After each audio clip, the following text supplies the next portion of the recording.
A few days ago while making breakfast, I found myself questioning whether reading the news was even worth it, so I did my research and this is what I found.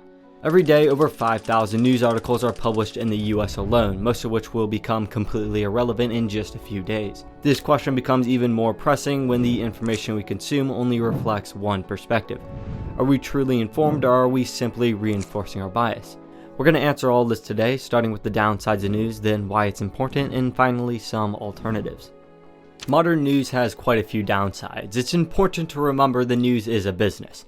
Every paper is not only fighting for your attention, meaning a lot of it is exaggerated, but they also have their own agendas to influence how you think. Nassim Taleb, who's an essayist, mathematical statistician, former options trader, and risk analysis among other things, has a really good analogy for the news. He compares it to sugar, something that's addictive but ultimately detrimental. In his view, craving up-to-the-minute news candy can lead to overconfidence, misinterpretations, and distorted risk maps of the world. An example of this would be an article focusing on a car in a bridge collapse rather than the bridge's structural failure. It's this shallowness that the news often misses the main systemic issue entirely. So yes, you may now know someone died in a bridge collapse, but does that really affect you and how you're thinking? Whereas if the news article instead was to talk about how the bridge got to that decrepit state, you could have a much better understanding of the situation and could connect it to mismanagement of government funds, a corrupt organization, or just a bridge near you that needs a checkup. That would have been real knowledge worth your time. Then of course there's bias in the news, and I know you've heard a lot about this, but I want to show you some examples because it's so much more than you would expect. Take for example the April 2nd tariffs. On one hand, we have Fox News. They focus on the suffering of the American people without the tariffs, such as steel workers who are most affected. On the other hand, we have CNN. They're only focused on what they believe will become more expensive.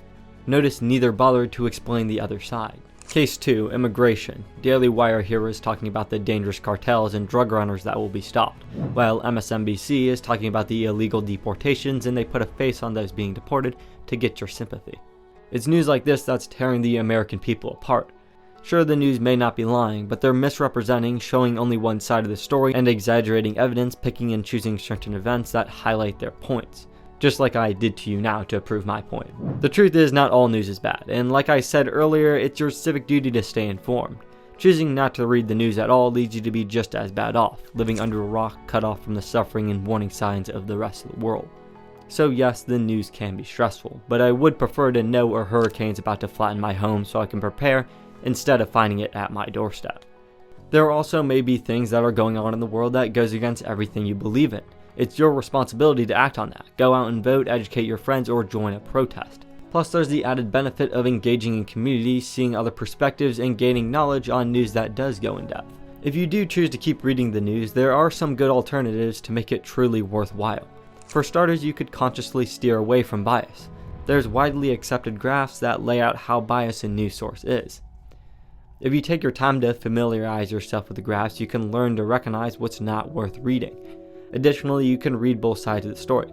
Personally, this hasn't worked for me. I often just end up scoffing at the other side's stupidity, but it is good to see other perspectives and just see where their followers are coming from.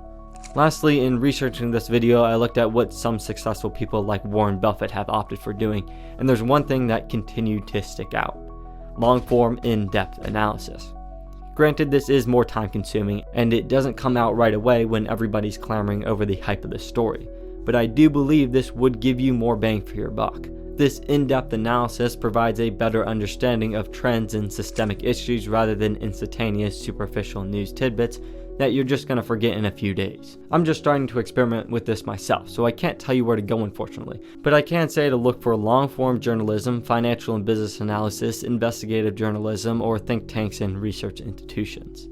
You could also join the crowdsourced Discord. There's a place to discuss news and analyze current events.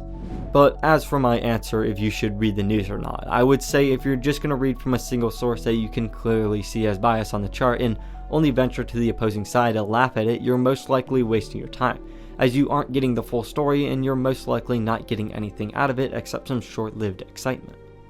But if you're willing to put in a little bit of extra time to understand the true story and events leading up to it, I truly believe it would be worth your time. To leave you with one last thing, I want you to ask yourself when the last time was that the news you read and watched contradicted what you believed. Personally, I read a lot of news, and I couldn't tell you until researching this video. But anyways, that's it for me today, so I'll see you guys again next week.